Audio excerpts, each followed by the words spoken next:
నమస్తే, welcome to SRK news. ఈనాటి వార్తా విశేషాలు.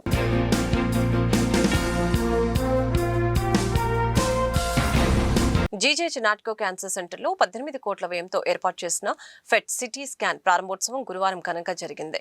ఎంపీ పెమ్మసాని చంద్రశేఖర్, మంత్రి సత్యకుమార్ యాదవ్ హాస్టరీ సెంటర్ ప్రారంభించి మాట్లాడారు. లీనాకు ఫెట్ సిటీ స్కాన్ ఏర్పాటుతో దేశంలోని మొట్టమొదటి L1 క్యాన్సర్ కేర్ సెంటర్ గా రూపాంతరం చెందిందని అన్నారు. ఈ స్కానర్ ద్వారా క్యాన్సర్ రోగులకు నాణ్యమైన వైద్య సేవలు అందించడం జరుగుతుందని అన్నారు. 70% క్యాన్సర్ల నివారణ సాధ్యపడుతుందని, ఈ క్రమంలోనే ప్రభుత్వం క్యాన్సర్ పై అవగాహన కార్యక్రమాలను చేపడుతుందని గుర్తు చేశారు. ఆరోగ్య ఆంధ్రప్రదేశ్ సాధన కోసం కూటమి ప్రభుత్వం కృషి చేస్తుందని, ప్రభుత్వ ఆసుపత్రులపై ప్రజలకు మరింత నమ్మకం పెరిగిందని అన్నారు. గడిచిన 2 ఏళ్లలో జీజేహెచ్ లో 140 కోట్లతో నూతన అభివృద్ధి పనులు జరిగాయని గుర్తు చేశారు. జింకానాలో 27 కోట్ల పరికరాల ఏర్పాటుతో రోగులకు మెరుగైన వైద్య సేవలు అందించగలుగుతున్నామని అన్నారు. ఎమ్మెల్యేలు నజీర్ అహ్మద్, బూర్ల రామాంజనేయులు, డేగల ప్రభాకర్, తిరుపతిరావు, గాదె వెంకటేశ్వరరావు తదితరులు పాల్గొన్నారు. ఇనిషియల్ ప్లాన్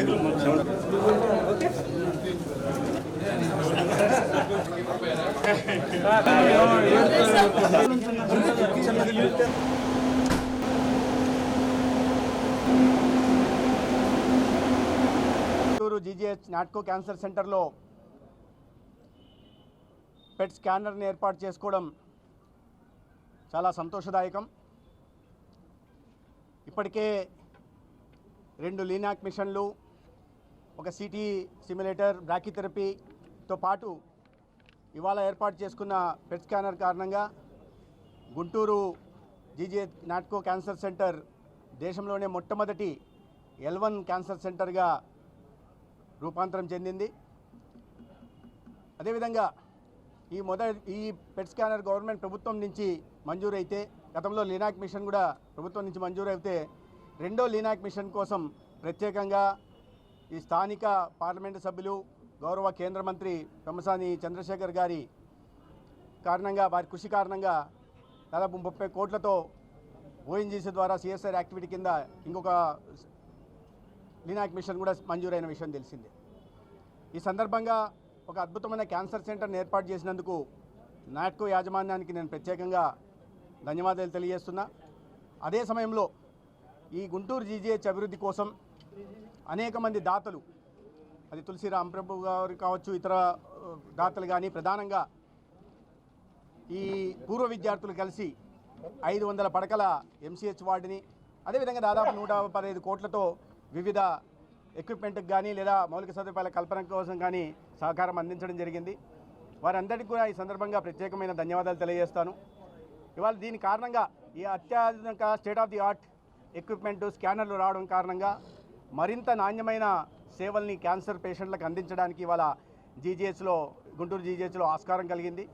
ప్రధానంగా ఇవాళ ప్రపంచంలోనే క్యాన్సర్ అనేది అది పెద్ద మహమ్మారిగా మారిన నేపథ్యంలో ప్రపంచవ్యాప్తంగా సంభవిస్తున్న మరణాల్లో దాదాపు 17.5% క్యాన్సర్ కారణంగా మరణిస్తున్నారు. భారతదేశంలో కూడా సంభవిస్తున్న మరణాల్లో 9.93% క్యాన్సర్ కారణంగా జరుగుతున్నాయంటే పరిస్థితి ఎంత తీవ్రంగా ఉంది అనే విషయాన్ని మనం అర్థం చేసుకోవాల్సి ఉంది. కాబట్టి వీటిని దృష్టిలో పెట్టుకొని రాష్ట్ర ముఖ్యమంత్రి గారు ప్రత్యేకంగా ఈ నాన్ కమ్యూనికబుల్ డిసీజెస్ మీద దృష్టి పెట్టడమే కాకుండా క్యాన్సర్ను కూడా కట్టడి చేయడం కోసం అనేక నిర్ణయాలను తీసుకురావడం జరిగింది.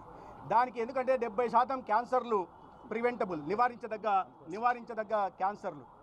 కాబట్టి వాటిని దృష్టిలో పెట్టుకొని ప్రజల్లో అవగాహన కల్పించడం ద్వారా, లైఫ్ స్టైల్ చేంజెస్ ద్వారా, ఫుడ్ హ్యాబిట్స్ చేంజెస్ ద్వారా, లేదా యూరియా వాడకం, ఇటువంటి పెస్టిసైడ్స్ వాడకం తగ్గించడం ద్వారా క్యాన్సర్ బారిన పడకుండా కాపాడడానికి అవకాశం ఉంది. కాబట్టి దాని మీద అవగాహన కార్యక్రమాల్ని ఏర్పాటు చేయడం జరిగింది. అనేక రకాలైన అవగాహన కార్యక్రమాలు కూడా రాష్ట్ర వ్యాప్తంగా జరుగుతున్నాయి.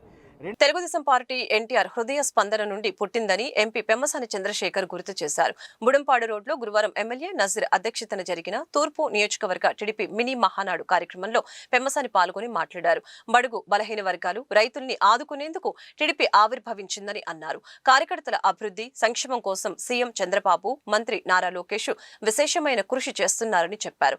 పార్టీ కార్యకర్తలు, అభిమానులకు ఏ కష్టం వచ్చినా అండగా ఉంటామని భరోసా ఇచ్చారు. ఎమ్మెల్యే నజీర్ మాట్లాడుతూ కూటమి ప్రభుత్వం అధికారంలోకి వచ్చిన తర్వాత గతంలో ఎప్పుడూ లేని విధంగా తూర్పు నియోజకవర్గాన్ని అభివృద్ధి చేస్తున్నామని చెప్పారు. నంది వెలుగు రోడ్డు బ్రిడ్జికి గత ప్రభుత్వం కనీసం ఒక తట్ట మట్టి కూడా వేయలేదని విమర్శించారు. రానున్న రోజుల్లో ఆటోనగర్లో అభివృద్ధి పనులకి డిపిఆర్ ని సిద్ధం చేయడం జరిగిందని, నియోజకవర్గంలో ఇళ్ల పట్టాలు లేని వారికి ఇళ్ల పట్టాలు ఇచ్చే బాధ్యతను ప్రభుత్వం తీసుకుంటుందని చెప్పారు.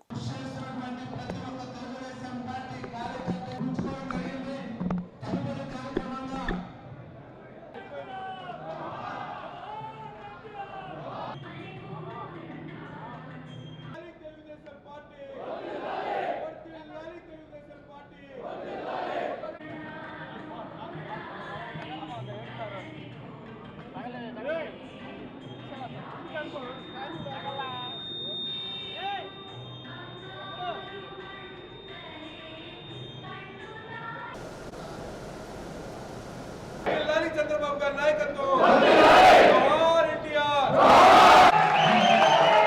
ఏదైనప్పటికీ వేదికను అలంకరించిన పెద్దలందరికీ, వేదిక ముందున్నటువంటి మా తెలుగుదేశం పార్టీ కుటుంబ సభ్యులకు, మహిళా తల్లులకు అందరికీ కూడా మనస్ఫూర్తిగా ధన్యవాదాలు తెలుపుతా ఉన్నారు.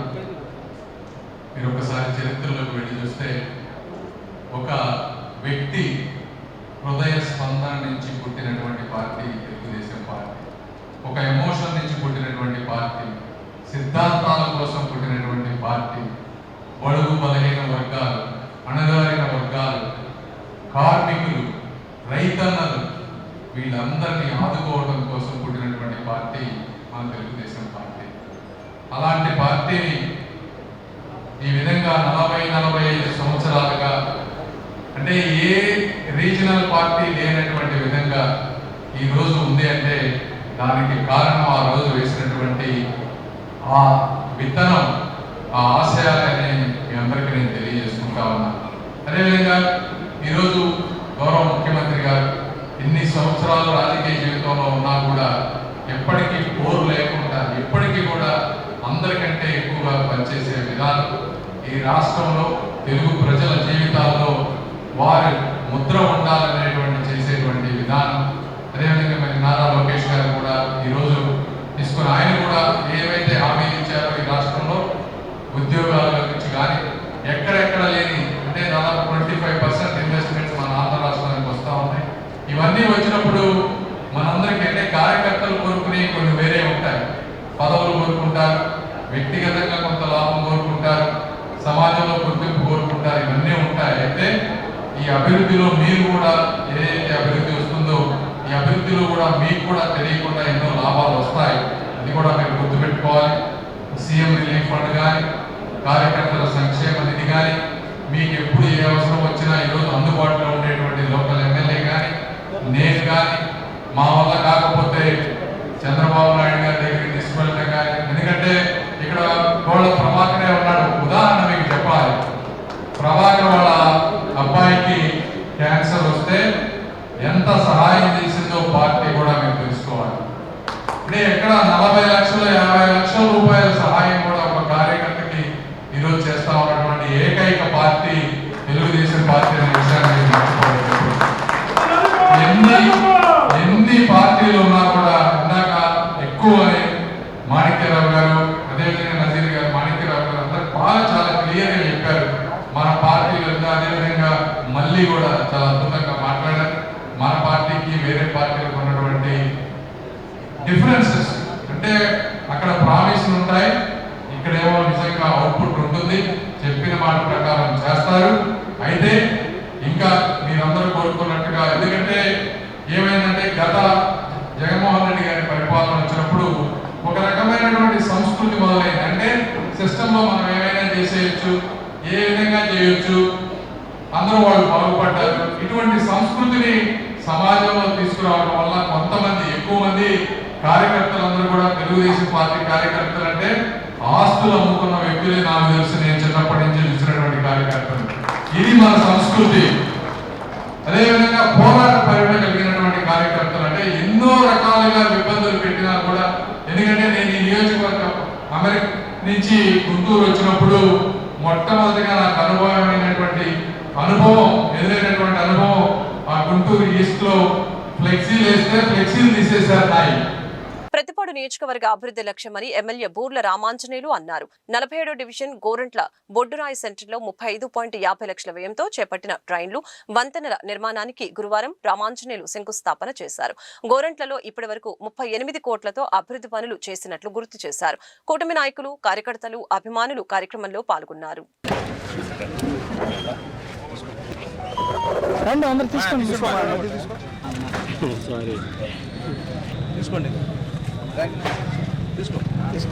వస్తే మళ్ళీ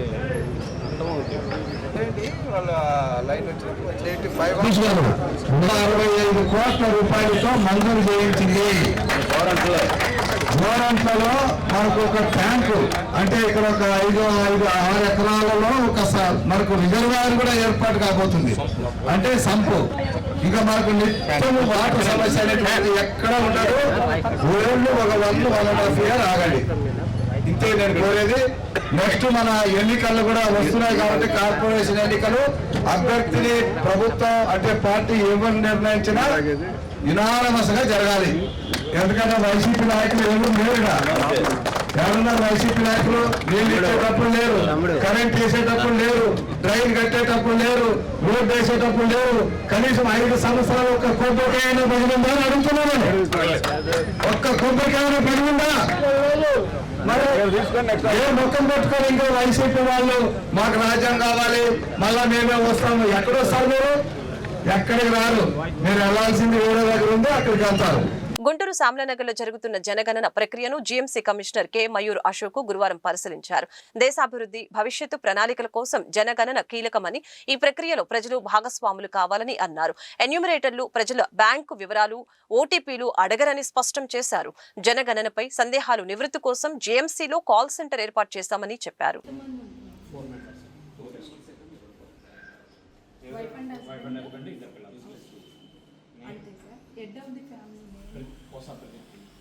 కోసా ప్రదీప్ కుమార్, POSA ప్రదీప్ కుమార్.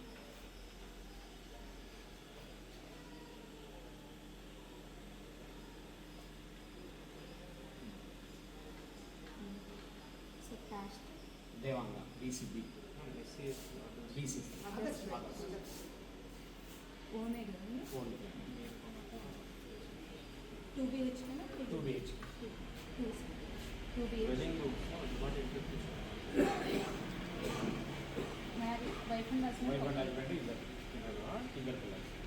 ఈ వార్తలు ఇంతటితో సమాప్తం. మరొక బులెటిన్ మళ్ళీ కలుద్దాం. నమస్కారం.